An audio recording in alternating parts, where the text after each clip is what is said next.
আমাদের 46 নম্বর প্রশ্ন বলছে যে কোন একটি ত্রিভুজের দুইটি কোণের পরিমাণ 28 ডিগ্রি ও 62 ডিগ্রি। ত্রিভুজটি কি ধরনের ত্রিভুজ? তাহলে এমন একটা ত্রিভুজ জাস্ট ধরেন এমন একটা ত্রিভুজ, এটার একটা হচ্ছে 28 ডিগ্রি আর আরেকটা হচ্ছে 62 ডিগ্রি। দেখেন তো দুইটা যদি আমরা যোগ করি 90 ডিগ্রি হবে, তাহলে অপর কোণের মান মাস্ট বি কত হতে হবে?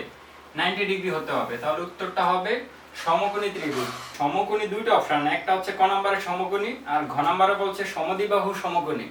তাহলে বলেন এটা সমকোণী বুঝলাম, সমদ্বিবাহু হওয়ার সম্ভাবনা আছে? নাই, কারণ সমদ্বিবাহু হতে গেলে কোণ দুইটা সমান হতে হবে, যেহেতু কোণ দুইটা সমান নয় তাহলে সমদ্বিবাহু নয়।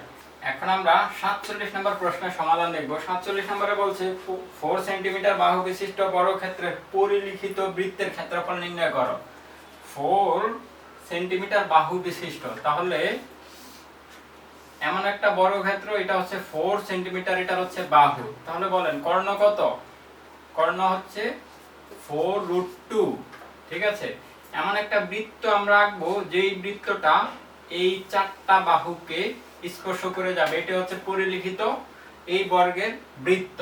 তাহলে বলেন তো এখান থেকে এইটা হবে কি এর লম্ব, এতটুকু বাহুকে আমরা জানি টোটালটা যদি 4 সেন্টিমিটার হয় এটা হচ্ছে 2 সেন্টিমিটার। ঠিক আছে, তাহলে এটা পিথাগোরাস যদি অ্যাপ্লাই করি তাহলে এটা আমাদের চলে আসবে 2, কারণ অ্যাপ্লাই যদি আমরা করি যে এতটুকুর মান আসবে 2√2, আর এটা যখন পিথাগোরাস অ্যাপ্লাই করা হবে এটা 8 থেকে 4 বাদ দিলে 4 আর 4 কে রুট করলে কত 2, তার মানে এটা হবে আমরা যে পরিলিখিত বৃত্তটা আঁকছি ওই পরিলিখিত বৃত্তের ব্যাসার্ধ হচ্ছে 2 সেন্টিমিটার, আর এই বৃত্তের ব্যাসার্ধ যদি 2 সেন্টিমিটার হয় ক্ষেত্রফল কত পাই আর স্কয়ার, তাহলে পাই ইনটু 2 স্কয়ার অর্থাৎ 4 পাই উত্তর। আচ্ছা, আমাদের 48 নম্বর প্রশ্ন বলছে যে কনিক এর অক্ষরগুলা নিয়ে গঠিত বিন্যাস বের করতে হবে। কনিক, ঠিক আছে, তাহলে এটাতে টোটাল বর্ণ আছে কয়টা? 2 3 4 5, তাহলে 5 ফ্যাক্টোরিয়াল হবে। আর দেখেন এই সি দুইবার আছে, তার মানে এই 2 ফ্যাক্টোরিয়াল ভাগ করব, তাহলে 5 ফ্যাক্টোরিয়াল হচ্ছে 5 * 4 * 3 * 2, আর নিচে হবে 2 ফ্যাক্টোরিয়াল মানে 2 2 2 কাটা 3 4 12, 5 12 কত 60, উত্তর হবে 60।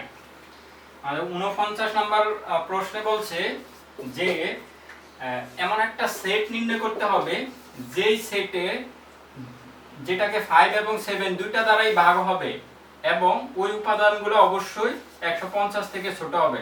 প্রথমত বলেন এমন সংখ্যা বের করেন যেই সংখ্যাকে 5 এবং 7 দ্বারা ভাগ যাবে, যেমন 35, এটাকে দুইটা দিয়ে ভাগ যাবে 70। ঠিক আছে, তারপর হচ্ছে 105 আছে আর 140 আছে, তাহলে টোটাল উপাদান সংখ্যা কয়টা পাইছি? 4টা, অর্থাৎ এই সেটের উপাদান সংখ্যা মাত্র 1টা 2টা 3টা 4টা। ঠিক আছে, তাহলে আমরা এটার পাওয়ার সেট বের করব p of a। p of a এর মান আমরা জানি না 2 to the power n, n টা হচ্ছে এই সেটের উপাদান সংখ্যা। উপাদান সংখ্যা কত? 4, তাহলে 2 to the power 4, that means এটা চলে আসবে 16। ঠিক আছে, উত্তর হবে 16 অপশন ঘ নম্বরে। আমাদের 50 নম্বর প্রশ্ন বলছে যে একটি থলিতে 5টি নীল বল, 10টি সাদা বল এবং 20টি কালো বল, দৈর্ঘ্যচরণে একটি বল নিলে সেটা সাদা হবে না। প্রথমত দেখেন এখানে টোটাল বল আছে 10 যোগ 20 যোগ 5, এর ভিতরে সাদা বল আছে কতটি? সাদা বল আছে 10টি, তাহলে এর সম্ভাবনা হবে 10/এত, রাইট? তাহলে উপরে 10 আর নিচে হবে 30 35। ঠিক আছে, তাহলে এটাকে 5 দ্বারা কাটি 2 আর এখানে হবে 7, তাহলে 2/7 হচ্ছে সাদা আসার সম্ভাবনা। তাহলে না আসার সম্ভাবনা কত? জাস্ট 1 থেকে বাদ দিয়ে দিব, কারণ আমরা জানি টোটাল সম্ভাবনা কত 1, তাহলে 7 থেকে বাদ দিয়ে দিব 2, তাহলে এটা হয়ে যাবে 5/7। আল্লাহ হাফেজ, আশা করি কোশ্চেনের সমাধানগুলো সবাই বুঝতে পারছেন।